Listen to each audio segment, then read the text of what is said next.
click range from Zennio. First of all, we've got some availability. We'll do Mitsubishi, Dakin, Samsung, Fujitsu, LG, Toshiba, Panasonic, and IRSC, which is a little bit of a different one, which is your IR gateway, which mainly to indoor splits. And there's a huge amount that is compatible with, but it's one thing to note that it's not always bi-directional as a result of being IR. We might make this if we go through some of the information fairly quickly. We'll do that because there's so much to get through, and also so you can actually go back, Ed's recording this, and look at it at a later date. So if we are doing some of the programming and other things a little bit quick, just know that hit us with any questions as you feel like it, or on the group chat there, and otherwise you'll be able to review it later by emailing Ed and getting a copy, or Sydney, and getting a copy of the video. Beautiful. So let's start. We'll mainly focus on the Mitsubishi and the Dakin because a lot of the others are programmed very similar to those two, as those two types of units. And in Australia, Dakin and Mitsubishi are predominantly sort of the biggest sellers, and LG, of course, as well. Okay, the benefits of Zennio's click range. First of all, almost all of them are bi-directional, which means you are getting information back as from the unit. Also, the information, it's not how do we call it? Not reverse engineered. Oh yeah, the Dakin is not reverse engineered. That's done in collaboration with Dakin in the Netherlands and Zennio. Which means you're getting the entire Dakin stack, and you're being able to actually get all of the error messages you can on most of them. And those messages are coming back. You can turn everything on, off, up, down. You can even get a filter time from it. So you can notify your customers as when filter changes are required. Yeah. The clicks have analog inputs. So you could put a temperature probe, motion sensor, push button, or window contact, particularly if people want an energy efficient home. If a window opens or a door or something along those lines, you could say that the air conditioning turns off as a result. You can also use that contact or that input for a push button to give the air conditioner like a run-on period. You could say, I want, every time I push that button after 60 minutes, that aircon then turns off as a result. One fantastic thing about all of the Zennio products is the free-floating logic. This is included in the click range as well as in our max in-box and mini box range. So it gives you the ability to do zoning with some logic and to do aggregate temperatures where you need a multiplication and division logic block, which we'll show you today. Error handling and master slave option. For some of the gateways, you can choose whether the gateway is the master or slave, and we'll try and run you through the best way to do an install so that your customers see the best possible outcome.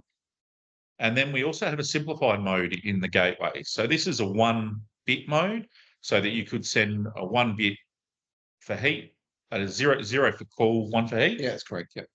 And then that way you could easily have it switching over with just a 1-bit if you've got a limited visualization software, or switch on the wall. Or if you're using simplified thermostats or something like that, just with heat cool function. Perfect. So to find the compatibility, you go to the Zennio website, you go to the HVAC and then air conditioner. That link will take you there. We'll send you this sheet as well afterwards. And then you'll click on the brand that you're looking for, also whether it's an industrial or a commercial or a residential. There may be 2 different versions of the unit. And then once you've got to that page where the unit is that you're looking for, there's a small compatibility mode link. And then that compatibility mode link will open a PDF, and the PDF will have the actual units that you're looking for. You don't need the exact match. Most of the time the numbers are redacted because it might be a 8 kilowatt, 12 kilowatt, 16 kilowatt, etc. But it's the same model number there. The other thing to notice is then at the bottom it also says the remotes. So they're the wall pendants that the air conditioning system uses. Yeah, the wall controllers, yeah. The wall controllers, and those wall controllers, if it also is compatible with those wall controllers, you may find that the unit may not be listed, but it may still work with that because it's using the same The same controller, same protocol out of the Same controller. protocol. So with Dakin, we've tended to found that they're sort of the most. We've had like almost no issues with compatibility on Dakin, but with Mitsubishi and some of the others, you've got to be very careful with that, checking the compatibility tables thoroughly. Beautiful. Okay, so let's look at a Dakin. Doing a standard Dakin. There's two models here for the Dakin. We have the Click DI. It's the V2 we're up to, and that will do the VRV and SKY. Do you want to give them a rundown on? Yeah, so you've got the Click DI, which is what it's industrial, but what it really means is it's more of their high capacity units and VRV units. So you'll notice with the Dakin, you've typically got two types of connections. So one will be their what they call their P1, P2 connection, which is what goes between the indoor fan coil and the wall controller. That's where this device sits. So the Dakin basically sees the Click DI as another wall controller. And you can configure it in two ways. So either if you configure it in master mode, you cannot run the wall controller at all. But if you configure it into slave mode, then you can run the Click DI in conjunction with the wall controller. So that's a nice option. Give you an idea, the wall controller for the Dakin looks like this. That's a typical one. Yep. And then you've got the Click DD, which is what Dakin calls their residential range, which is like for your high wall splits, really small capacity units, sort of maximum sort of up to 10 kilowatts is what we've sort of found. With the new range of the Dakin residential, they seem to have removed what they call the S21 connector, which is what this device connects to. So they often require an adapter card. So just be mindful of that if you're checking the models. So there's the adapter cards. They're the two types. There's really two types. We can also send you a list of what adapter card is for what high wall split model. There are also some concealed fan coil units, which are small capacity, which also operate on the Click DD. Typically the Click DD units have a infrared remote control. If your customer uses the infrared remote control in conjunction with the Click DD, you will get the updated temperature value that they send from the infrared remote controller. But if you send a value from the Click DD to the residential unit, then the IR controller will not get the updated temperature because the communication to the IR controller is it's one way. So this can be a little bit of a problem. So normally, if you integrate Click DD, I normally try and remove all the IR controllers because normally the customer's got a visualization or an app or something that they'll operate from, and it just avoids any sort of confusion. Pete, sorry, just to interject there, you showed those adapter cards. Just to make it clear to everyone, those are sourced from Dakin, not from ourselves or yourselves. Yeah, they come from Dakin. We can supply them too, if you have a hard time sourcing them. They do generally. Dakin are the supplier. That's where we get them from. Okay, thanks. So if you did need them, you were having a hard time sourcing them, just let us know, but you can get it through IE. Okay. So then looking at the Dakin, as Peter was saying, sometimes it's best to set up the unit first and then remove the wall controller from the Dakin and use the Click DI as the main controller. So that will be a master, and therefore you can then send the room temperature or an aggregate of multiple room temperatures to the main unit to get a better solution for your customer. But to do this, there's one thing that we should do in the Dakin field settings first, and that is to try and change a field settings to ensure that it senses from the wall controller only, because the Click DI, will become the main wall controller, the master, and we want to send the temperature of the room or rooms from our device to the unit. So it's a little bit tricky with Dakin. You just got to be a little bit wary of. So if the pendant or I should say the wall controller is connected, The Dakin by factory default will normally go 50% from the return air, 50% from the wall controller. That's how it will sense its temperature. The return air, it's got a temperature sensor on the suction side of its fan unit. Normally the customers or most air conditioning contractors will set the Dakin wall controller to just sense the temperature only, because this is a more accurate thing. Normally the controller's located in the space that's been conditioned. So, most installers will set the 2-03 setting. But if you are going to use an external temperature source and you're going to remove the Dakin wall controller, then you want to enable this setting to send a temperature from a KNX source. So say you had a wall switch in a room somewhere and you wanted to send that reference temperature to the Dakin, the only way you could do it is by first enabling this field setting in the controller. Then you would have to remove the controller, then connect it to the Click DI.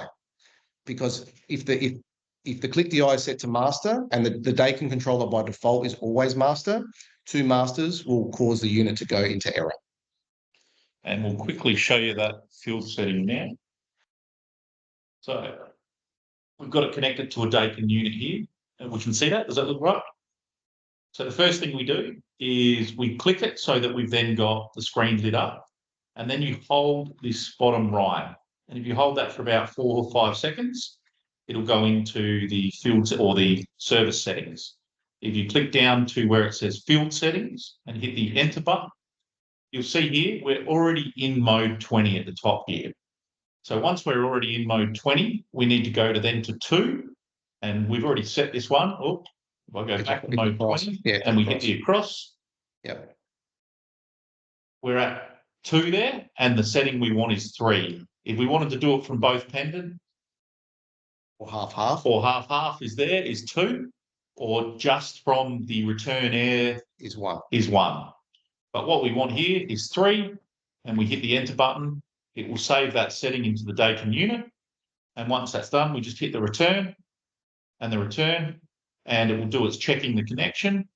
Once it's checked the connection, it will come back up, and then it will be sensing from the controller only. And if our click device is the controller, and we've got the P1, P2 coming out here, then it will sense from what we're sending from the KNX bus. Make sense? Yes. So, there it goes. All right. So that's setting a Dakin. So this is something you really need to be cautious on getting right with the Dakin, because obviously if you get it wrong, your customer's going to end up with an uncomfortable space. And we all know what happens when that occurs. The phone starts ringing. Okay, so then looking at a Mitsubishi, I'll just show you the difference here in the size of the units.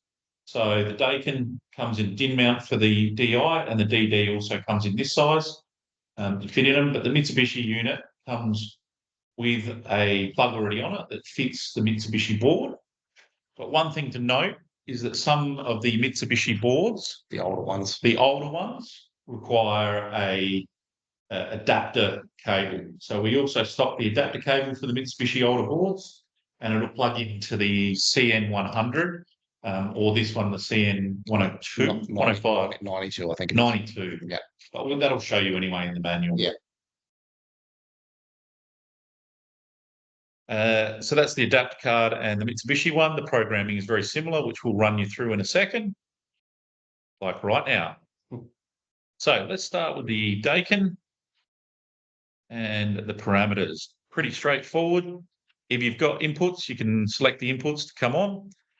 If you want a heartbeat, these are all pretty straightforward. This is the basic parameters. We've only changed a couple in here. So then we click on the gateway. This is where we're talking about whether you're making it a master or a slave. If you've got other pendants in the wall controllers, if you've got wall controllers present, then you want to run it in slave. And then otherwise, if we're making it the master and sending the temperature from our device to it, that's the best. But sorry to cut you off there, Stu. Just the other thing to be mindful of is if you do set it to slave, you've got to remember that the reference temperature is only going to come from the wall controller. you can't get that reference temperature from anywhere else. And, you know, you've sort of got no way of really displaying that visualization in your visualization, because the Dakin, the Click DI doesn't give the output of the temperature at the controller. Only the output of the temperature at the unit. Yeah, correct. Only the return air output. So then we can choose whether the type of unit it is for Dakin, a VRV or a SKY. Oh, sorry, that moves too quick.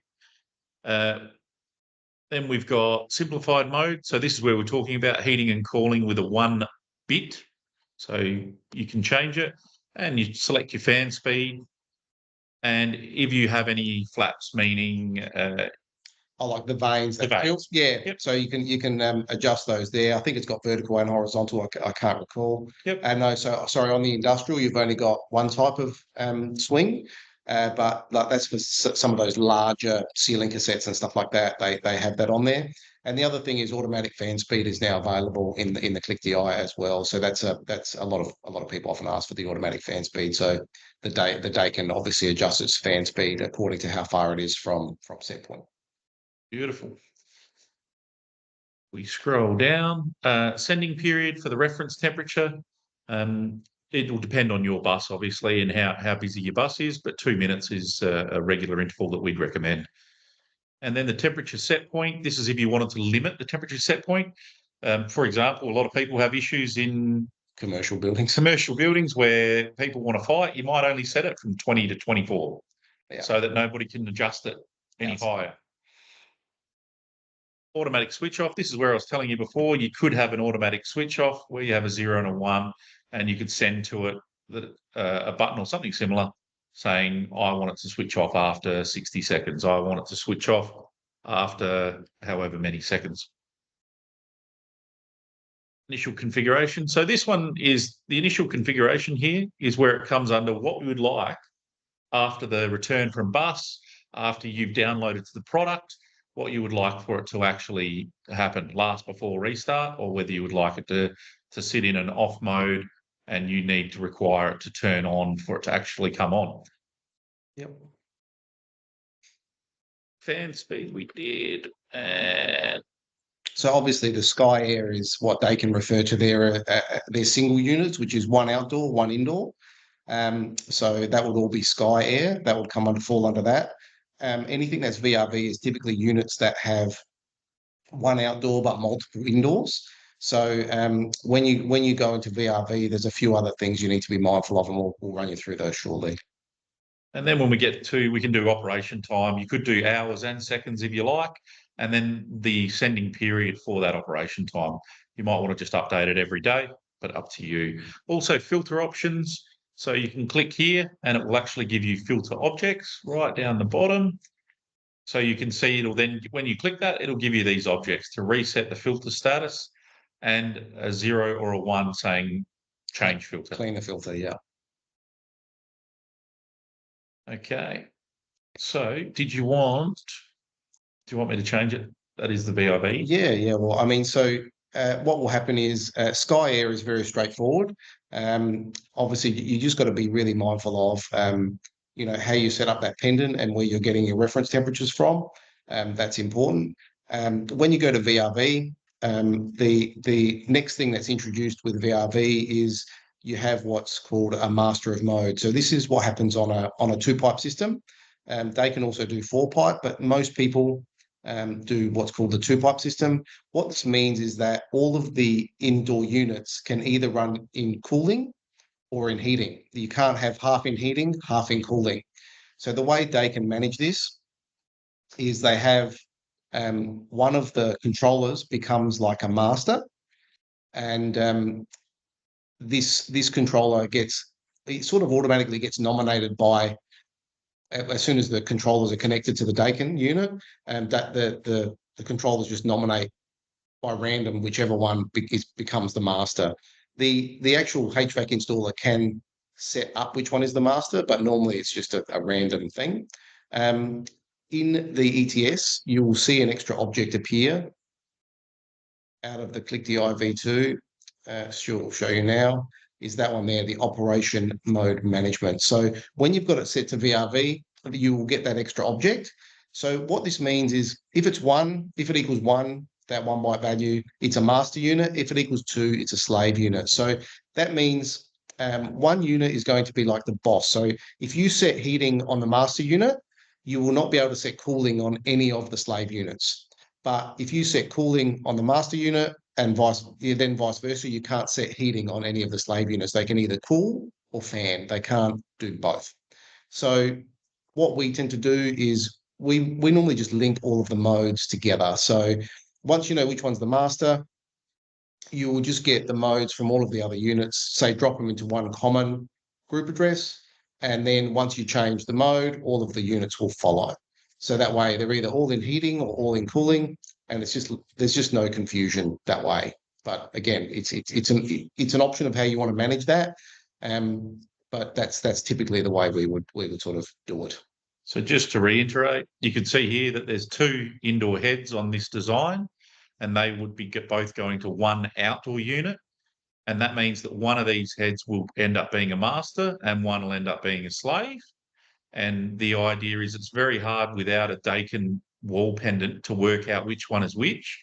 So as a result, Zennio created this object so that you can then see on your bus, because this will be 1 indoor head, and then you'd have an FCU2, a second click DI as your second one, and then the second one would then show, one would show a slave, one would show a master.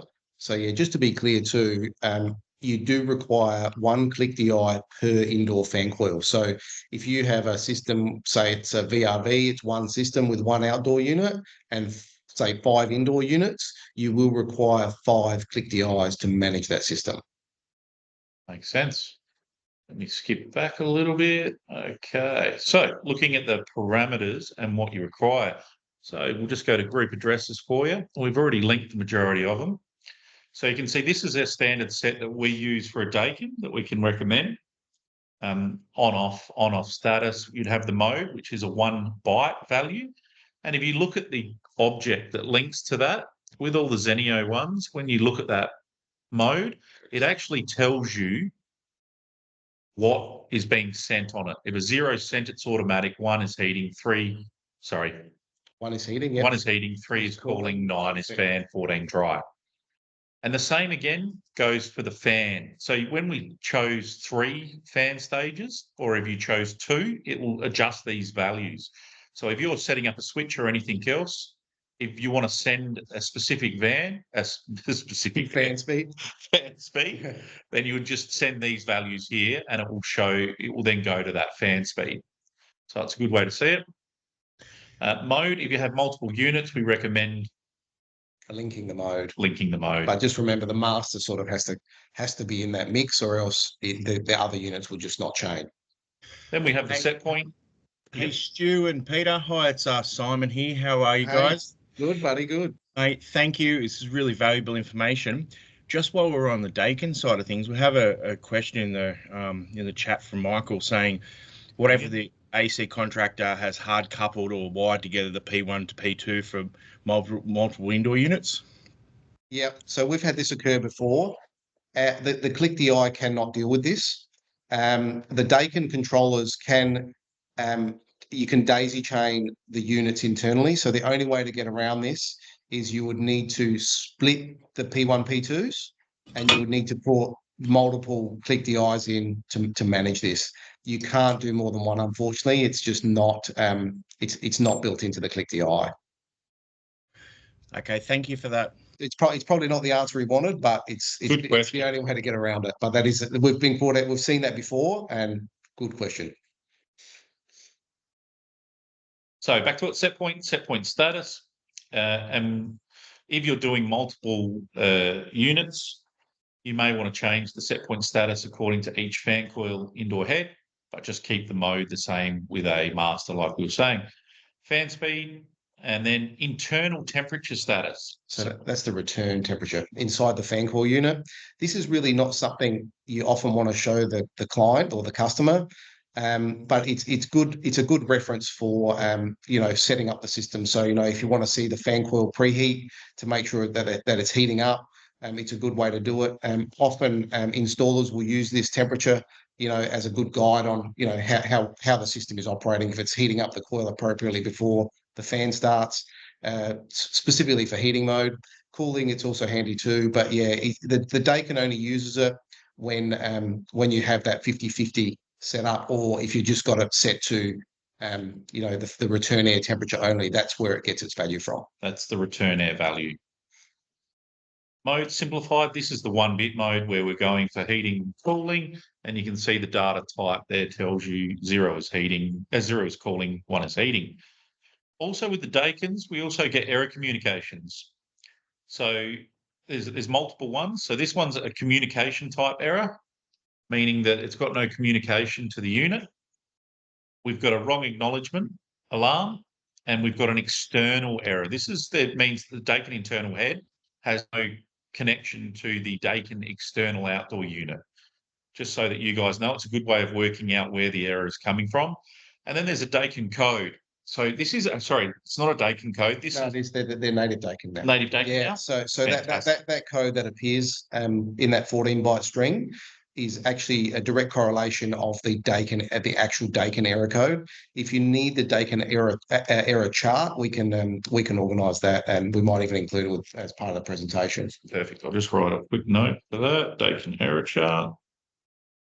But often, if you're getting one of these errors, look, normally if you've got an issue between the click DI and the indoor fan coil, you'll get the first two being a communication or a wrong acknowledgement. If there is an issue with the indoor unit trying to communicate with the outdoor unit, that's where you'll get the external error appearing. Then next, we recommend the operation hours. You can do it to seconds as well if you prefer. Filter reset, straightforward. Clean status, this is your alarm channel. This will actually give you the status whether you need it to clean according to the Dakin's runtime. That just comes from the Dakin, and it's just put out onto the KNX bus for you to show your customer. And there's that beautiful master slave unit. Okay, and all they are is direct links. You'll see them. We'll send you this project as well, and you can see that the direct links are pretty straightforward. You can add extra ones in there, but these are the ones we recommended. If you wanted to then be able to adjust, if somebody had an overall login that wanted to adjust the lower limit and upper limit for a manager or supervisor or building, then you could. There's multiple other things you can do, but you can have a look at them later if you wish. Yep. All right. So then next, the ClickMic was the Mitsubishi version is pretty straightforward. It's almost exactly the same. And so Mitsubishi have what they call their IT connector. That's typically where this unit will connect. Not all Mitsubishi units have this connector. You've got to be very you've just got to be very mindful to check Mitsubishi information. We tend to find Mitsubishi Heavy is completely different to Mitsubishi. We tend to find the City Multi tends to be the most compatible. But yeah, Mitsubishi it differs a little bit to Dakin. Dakin, I haven't found a unit that I have not been able to get to operate with either the Click DI or the Click DD. But with Mitsubishi, I've seen people get caught out specifically with Mitsubishi Heavy. That seems to just be a different beast altogether. So everything else in it is exactly the same as the Dakin. We just don't get filter status and filter reset from the Mitsubishi.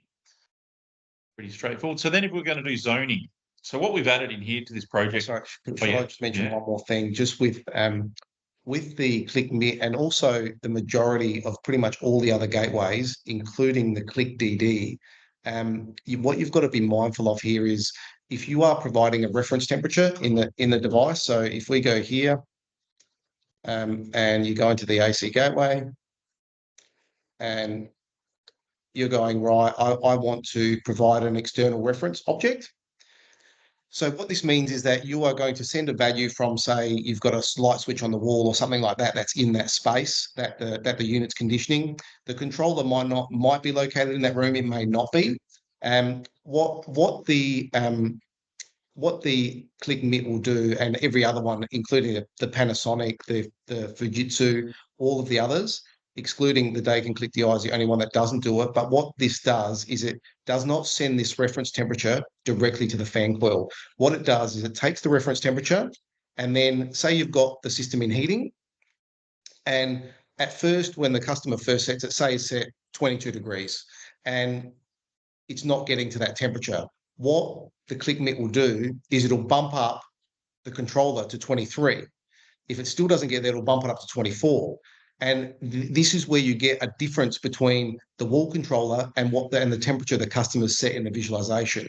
So you've got to be very careful here, because if you're giving the customer direct access to the wall controller, this can become very confusing.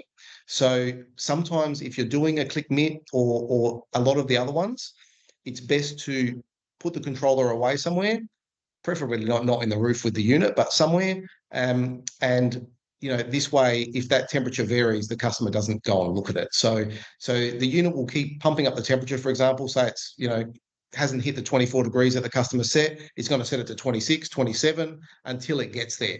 So this is the way that all these other units manage themselves. And then it's the reverse for cooling. Say the customer sets it to 20 degrees and the room's at 26. It'll initially get the setting of 20. Then it will keep going 19, 18, and it'll keep dropping the temperature until your reference temperature is reached. So it's a little confusing, but it's something you need to be very mindful of when you're working with these other gateways. And knowing that our gateway on the KNX bus will only send the actual set point. It won't show you that value in between. It does its own calculations and it does all of that in the background. It's only on their wall controller will you see that value change. So the best bet, like Peter said, don't give them access to the wall controller. You've got to be mindful of that. And the Click DD is the same. The Click DD behaves in the same way. That way they'll just see the set point that they've set and the unit will do all the rest in the background. Okay. Happy with that? Yeah. So then if we moved on to, say, this is a 66. So if we were looking at logic, and this is a logic for, say, we were setting up a house and we were looking at this indoor fan coil. We've got 4 zones altogether, but one good thing to do is to make one zone a spill zone, meaning that you drive, if this has a motor on it as well, you drive this motor open and then leave it open so that your indoor head is never pumping to a closed system. Into dead units. Into dead units. That way it won't blow any vents off of the wall or anything like that, off of the ceiling. So the best bet, make one a spill zone if your air conditioning installer hasn't already done that. And then therefore any zone turns on and off, it's not going to affect. And it's best to make it in a big open area so that the speed of the air going through doesn't affect the room as quickly.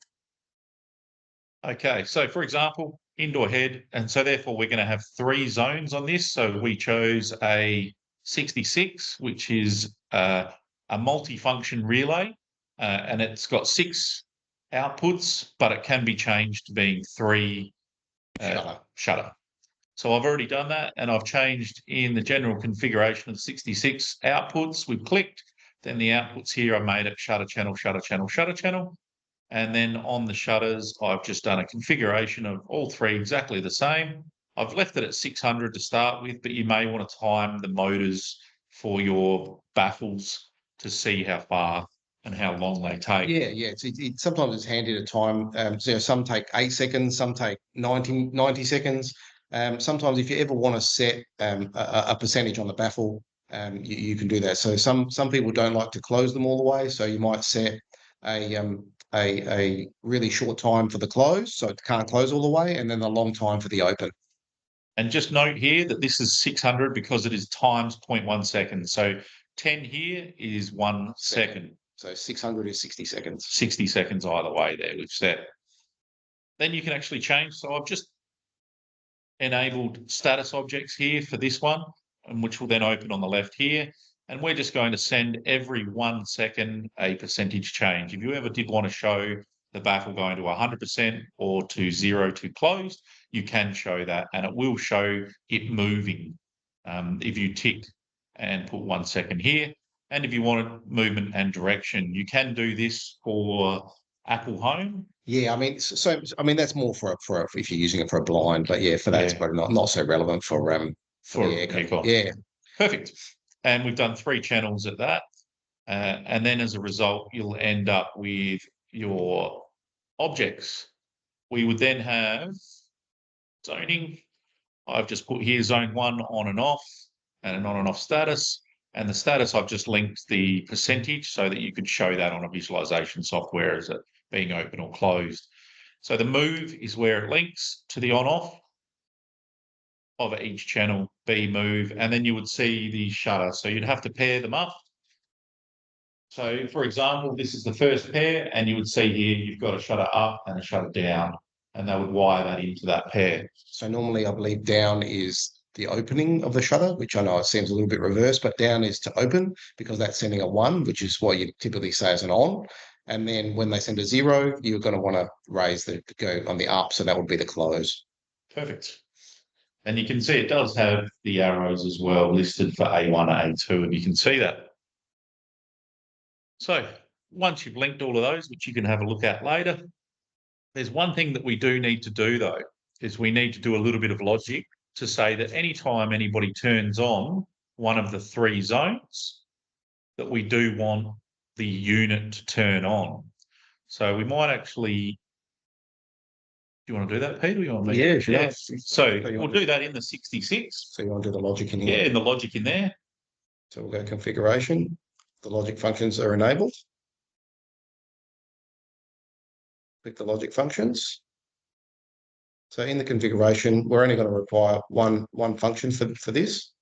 We need 3 1-bit objects, which will be, 4. You've only got 3. Yeah. So just to...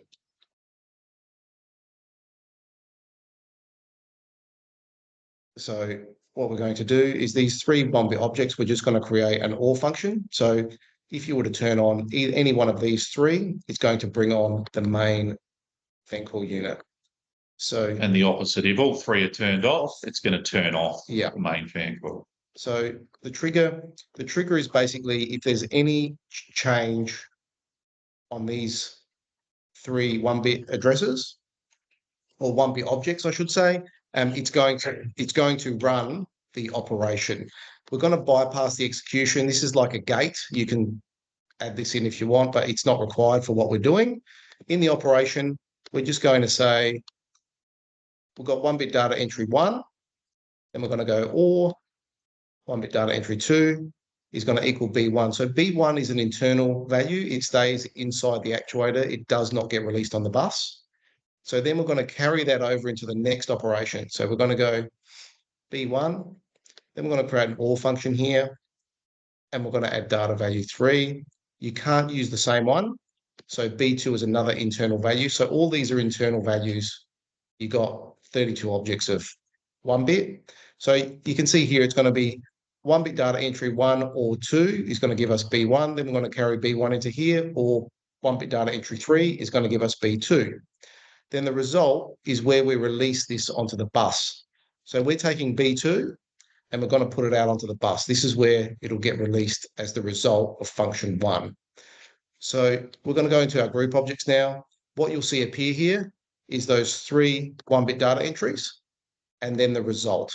So what we're going to do is if this one is on, or this one, we're going to get a 1 here. So then we'll take that to our unit and it'll switch on the air conditioner. So that's basically basic OR function.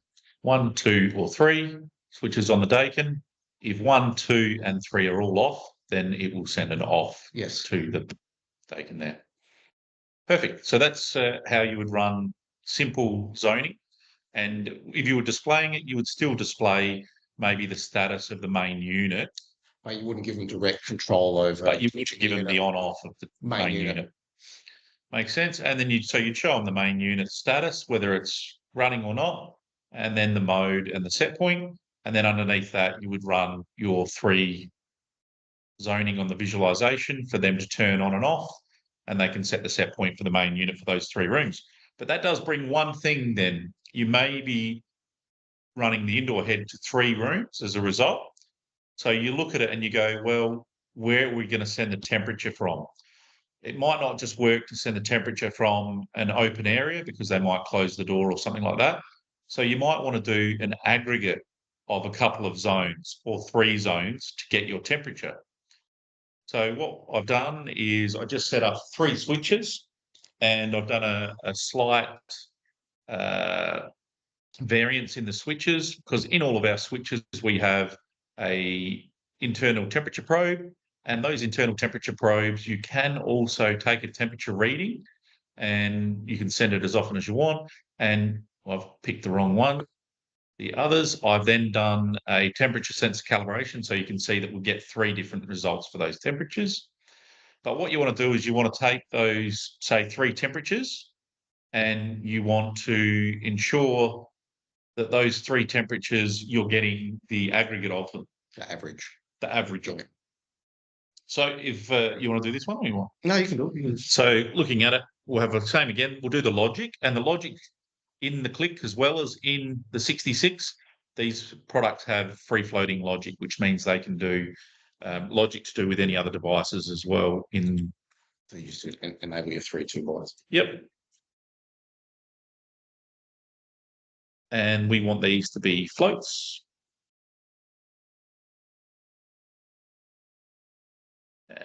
Function. So the trigger is going to be those 3 2-bit bytes, 2 byte bits.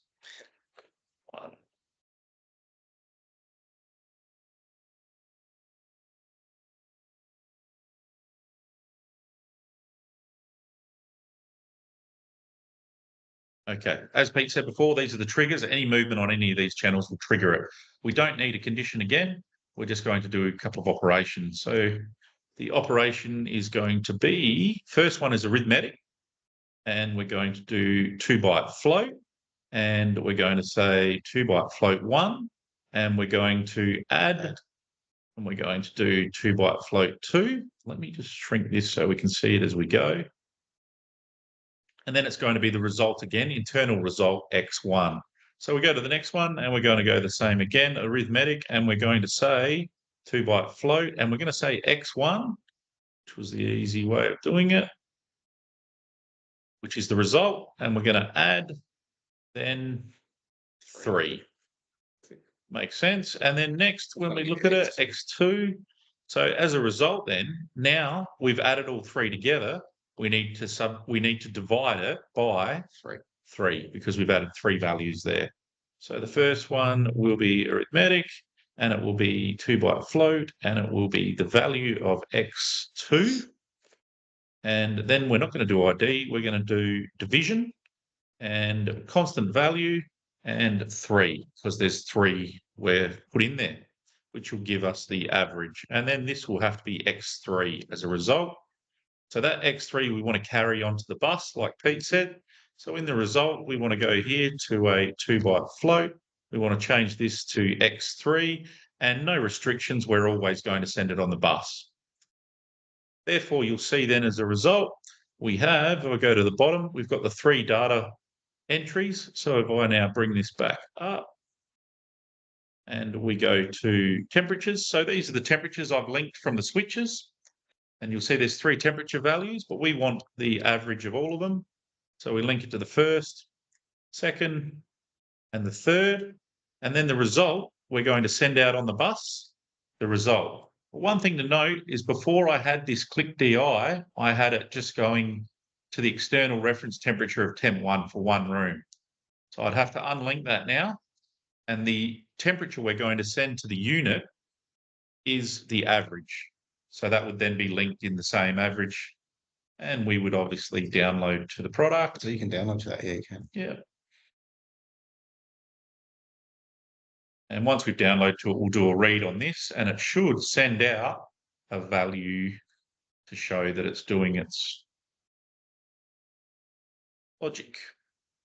I can shrink that now. We've seen that that's finished.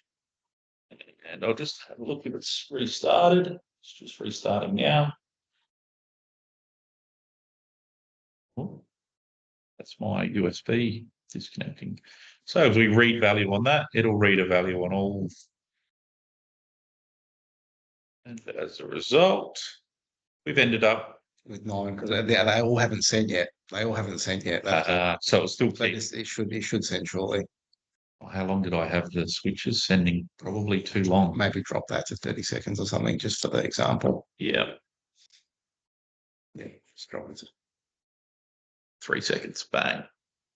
30. And we'll just download to those quickly. They were too long.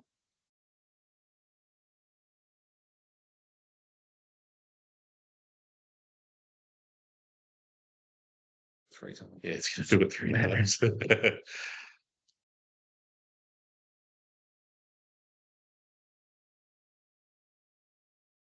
And if anybody does want this in ETS5 afterwards, we're happy to send you the same project in ETS5.